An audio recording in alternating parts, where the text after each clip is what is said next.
I'm just doing a video on Choose as I have mentioned it in a couple of my other videos. It is a little bit hard to get your head around. I would recommend that you certainly watch my filter, take and my row column video before you watch this one. This is a bit more advanced and you won't need to use it very often, so I wouldn't spend too much time on it. I just want you to know that it's there. I've written the formula here, which is in my formatting date video, of how you get the quarter from a date. And you just take the month and divide it by 3 and then round it up, wrap it in round up. And that's how you get your quarters. You could use Choose, although it would be a more difficult way of doing it, but it's just a fairly simple example of me trying to explain how Choose works. So equals Choose my index number. That's my month here.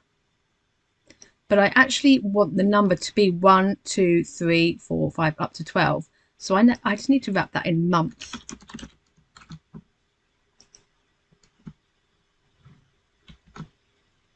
That's my index number. So essentially it's reading that as 1, 2, 3, 4, 5 and all the month numbers.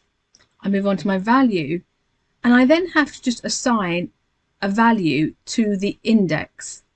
So what I need to do is just write 1 for January, 1 for February, 1 for March, 2 for April, 2 for May, 2 for June, then move on to the next quarter, 3 for July, 3 for August, 3 for September, and then 4 for October, November and December.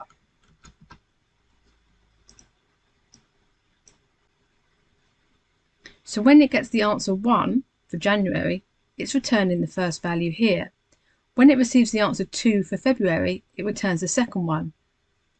So when you get to here and it returns the answer 6 for June, it returns the 6th value here, which is 2.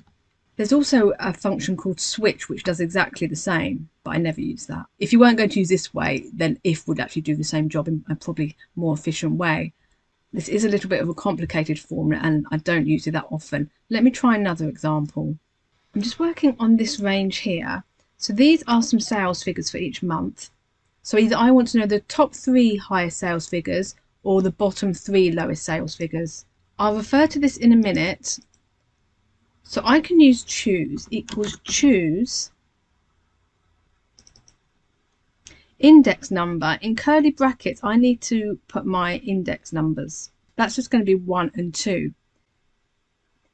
Curly brackets, 1, 2. I needed to put it in curly brackets because it's a list. And if I didn't put it in curly brackets, as soon as I type the comma, I'm going to move on to the next part of my syntax. So that's why it's in curly brackets there. So index number is 1 and 2. I've got 2 options, either top or bottom. Now when I type in my comma, my value 1. So my value 1 is going to be what I want to return if they're the top 3 values. And my value 2 is going to be what I return if they're my bottom 3 values. So I could use my large function. Again, you can either watch my min-max video on large, but I think my row column video where I incorporate large would cover this for you. So large, this range here, F4 to absolute reference. And rather than me typing in the number 1 there, I've actually written it here. When I type my comma, and here I now move on to value 2. So this is assigned to index 1 here. And now what do I want assigned to index 2? Small.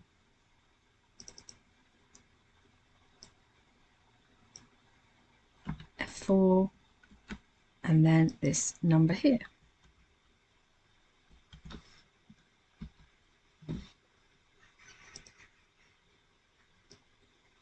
Just going to round those.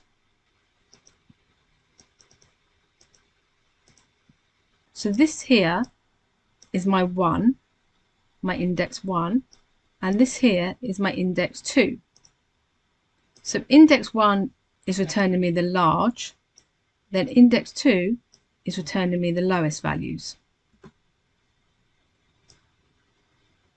Just to complicate it a bit more, what I'm going to do is rather than write index 1 and 2, I actually just want to return one or the other. I could have a data validation here based on the top or the bottom. Rather than me return 2 columns there, the first one the largest, the first one the top, the second one the bottom, I could actually reference my data validation cell. So I'm just going to delete that, but I'm just going to, if I click this, it'll overtype it here and absolute reference that cell. So now, if I drag that down, so now when I select 1, which is my top 3, I get the top 3 results. And when I select 2, I get my bottom 3 results. And that's the formula. Choose. My index number is either whether it's 1 or 2 in here. And if I select 1, it's returning that. And if I select 2, it's returning that. Again, don't worry if you don't quite understand. I'm just showing you for reference if you do ever use this. But by that stage, you'll probably be quite advanced in Excel. Over here, I'm going to show you ChooseRows and ChooseCols. So rows and columns. Obviously, in this scenario, this is probably never going to happen, but just a simple way to show you. I've just numbered the columns here and numbered the rows here. This is my main data. And down here, I've got the same headers, but I've just picked out month 1, month 5, and month 12. So January, May, December. I can pull back in all of those results here. And again, just to highlight, you may want to watch my filter and take video, as they are all very similar and relate to this. I could do equals choose rows array. I'm just going to select all of this, comma, row number, and here are my options. So I'm just going to type in 1, 5, 12. Month 1, month 5, month 12, which equates to row 1, row 5, and row 12. Close bracket. When we look up here and compare it, you can see that those are the correct results.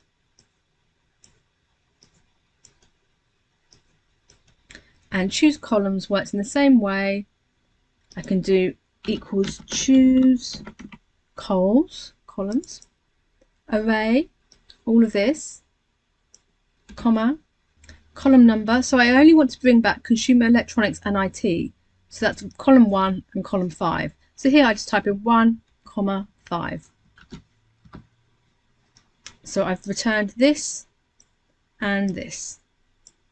So I would say get your head around the filter function and the take function first, and also my row and column video. Then you can have a look at this and see where you might use it in real life.